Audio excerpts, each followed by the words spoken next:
I neglected to talk about how to sketch this graph, and as I have already said, I didn't do a great job on this graph, but let me add some explanation. First place, I sketched the curve down in the XY plane that corresponds to this curve here.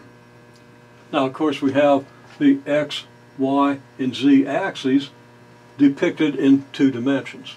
And the way this 3-dimensional coordinate system is rotated has a lot to do with the perspective you have in looking in the graph. And I probably chose the worst possible perspective. Still, we can see the process. Now, first of all, let's just take the t=2 point in the XY plane. In the XY plane, we haven't yet accommodated the Z coordinate, the multiple of the k vector, so we're just graphing t² plus 3tj, and as we see, when t=2, this gives us the xy point 4, 6. So we come out 1, 2, 3, 4 units on the x, and it's not 6. It's not 6. Yeah, it is 6. It means I didn't plot it very accurately because that's not 6. 6 would be out here. So, okay, I kind of messed it up.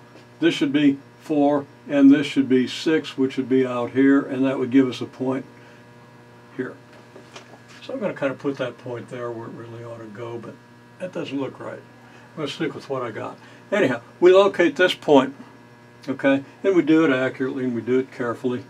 I'm still not sure. Looks like I graphed the point 4, 3 instead of 4, 6. Must have been looking at my numbers wrong. Okay, in any case, we graph this point, and if this is the correct point in the XY plane, then we're going to graph the Z coordinate by going directly upward from that point, because of course the Z axis goes directly upward. So in this case, Z=2. So we come up, I'm sorry, Z=4. So we come up 4 units from the Z axis. 4 units is about this, and that's about what we did here.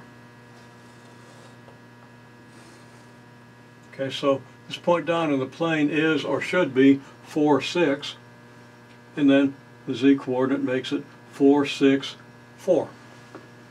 So this is the point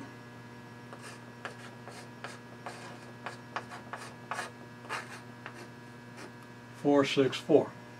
The point out here corresponding to x=9 and y=9. In other words, the xy coordinates are 9, and I did that point relatively correctly. We project straight over from the 9 parallel to the y-axis, and then from 9 on the y-axis we move parallel to the x-axis, which is in this direction, until we meet this line, and that's going to be our point. And then we come up as many units as we need to. In this case it's 8 units. Well, 8 units is here, that's here. Looks like I did that reasonably well. And we get the point 9, 9, 8. Then over on this side, again, we construct the curve by projecting lines and so forth in the usual manner. And we get a curve that looks something like this and something like this. Okay, that's not too difficult to understand. Of course, your textbook is going to explain that to you in some detail, and of course we'll address that as well in class.